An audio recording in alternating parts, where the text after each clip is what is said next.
Hello friends, તમારું સ્વાગત છે મારા કિચનમાં. આજે આપણે બનાવશું બાજરીના લોટની રોટલી. એકદમ સોફ્ટ, મુઠ્ઠીમાં સંકેલાઈ જાય એવી અને એકદમ ફૂલીને દડા જેવી આપણે આજે બાજરીના લોટની રોટલી બનાવીશું. તો પહેલાં આપણે ગેસ ઉપર એક પેન મૂકી દેવાનું છે. તો અહીંયા મેં સોસપેન મૂક્યું છે. એમાં આપણે 1 કપ પાણી એડ કરી દઈશું. જે કપથી આપણે પાણીનું માપ લેશું એ જ કપથી આપણે લોટનું માપ લેવાનું છે. તો અહીંયા પાણી ગરમ થાય એટલે આપણે એમાં અડધી ચમચી જેવું મીઠું એડ કરી દઈશું. સારું એવું પાણી આપણું ગરમ થઈ જાય પછી આપણે એમાં લોટ ઉમેરીશું. તો આ રીતના તમે જો પાણીમાં બબલ્સ થવા લાગ્યા છે. હવે આપણે જે કપથી પાણીનું માપ લીધું એ જ કપથી આપણે બાજરીનો લોટ લેશું. આ રીતના પાણીમાં લોટને એડ કરી દઈશું અને ચમચીની મદદથી સારી રીતના મિક્સ કરી લેશું. આ રીતના 1-8 મિનિટ માટે આપણે મિક્સ કરીશું તો લોટ છે તે પાણીને ઓબ્ઝર્વ કરી લેશે અને સારી રીતના મિક્સ થઈ જશે. તો લોટ છે તે મિક્સ થઈ ગયો છે, તમે જોઈ શકો છો. હવે આપણે ગેસની ફ્લેમ બંધ કરી દઈશું અને 1 જ મિનિટ માટે એને ઢાંકી અને રહેવા દઈશું.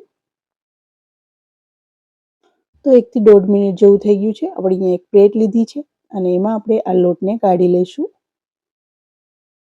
તો આ રીતના આપણે ચમચીની મદદથી લોટને પ્લેટમાં કાઢી લેવાનો છે અને થોડો ઠંડો કરી લેવાનો છે. જે રીતના આપણે હાથથી એને ટચ કરી શકીએ એ રીતના આપણે એને ઠંડો કરી લઈશું. તો અત્યારે આપણે હાથથી એને ટચ કરી શકીએ એટલો ઠંડો લોટ થઈ ગયો છે. હવે આપણે આમાં 2 થી 3 ટીપા જેટલું તેલ એડ કરીશું અને પછી આપણે આને થોડો મસળી લઈશું.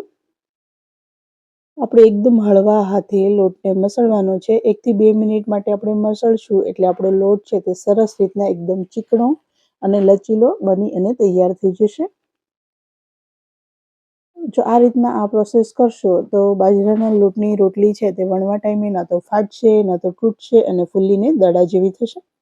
તો લોટ તૈયાર થઈ ગયો છે. અહીંયા આપણે સૂકો લોટ લીધો છે થોડો અને આપણે રોટલી બનાવીએ તે પાટલી અને વેલણ લઈ લીધું છે. આમાંથી આપણે લોટમાંથી નાનો લુવો તૈયાર કરીશું. થોડો કોરા લોટમાં આપણે એને આ રીતના એડ કરીશું અને પછી આપણે હળવા હાથે એની રોટલી વણીશું. તો આ રીતના એકદમ હળવા હાથે આપણે એની રોટલી વણવાની છે. આટલા લુવામાંથી આપણે મોટી રોટલી વણી અને તૈયાર કરીશું. તમે જોઈ શકો છો આપણી રોટલી ના તો પાટલી સાથે ચોટે છે કે ના વણવામાં ફાટે છે અથવા તૂટે છે. તો આ રીતના આ પ્રોસેસ સેમ ફોલો કરશો તો તમારી રોટલી છે તે એકદમ સોફ્ટ બની અને તૈયાર થશે અને શેકવા ટાઈમે એકદમ ફૂલીને દડા જેવી થશે અને બિલકુલ ન તો તૂટશે ન ફાટશે, એકદમ સોફ્ટ એવી રોટલી બનીને તૈયાર થઈ જશે. તો તમે જોઈ શકો છો આપણે ખાસી એવી મોટી રોટલી વણી લીધી છે. તો આપણી રોટલી છે તે વણાઈ અને તૈયાર થઈ ગઈ છે. અમે અહીંયા એકદમ પતલી રોટલી વણી છે. તમે ઈચ્છો તો થોડી જાડી પણ બનાવી શકો છો અને જો તમારે પતલી પસંદ હોય તો આ રીતના પતલી પણ વણી શકો છો. હવે આપણે અહીંયા જે રોટલીની તવી હોય એને જ ગરમ કરી લીધી છે. તવી સારી એવી ગરમ થઈ છે એટલે આપણે આ રોટલી એડ કરી દઈશું અને એક સાઈડથી થોડી એવી રોટલી આપણે ચડે એટલે આપણે એની સાઈડ છે તે ફેરવી લઈશું. આ રીતના આપણે એની સાઈડ ફેરવી લઈશું. હવે આપણે બંને સાઈડથી એને સારી રીતના શેકી લઈશું. આ રીતના બંને સાઈડથી થોડી થોડી રોટલી શેકાઈ જાય એટલે તમને જે પસંદ હોય ઘી કે તેલ એ તમે થોડું એડ કરી અને સારી રીતના રોટલીને શેકી લેવાની છે. તો આ રીતના તમે જોઈ શકો છો આપણી રોટલી છે તે ફૂલી અને દડા જેવી થઈ ગઈ છે. તો આ રીતના આપણે તાવીથાની મદદથી બધી સાઈડથી પ્રેસ કરીને સારી રીતના રોટલીને શેકી લેશું.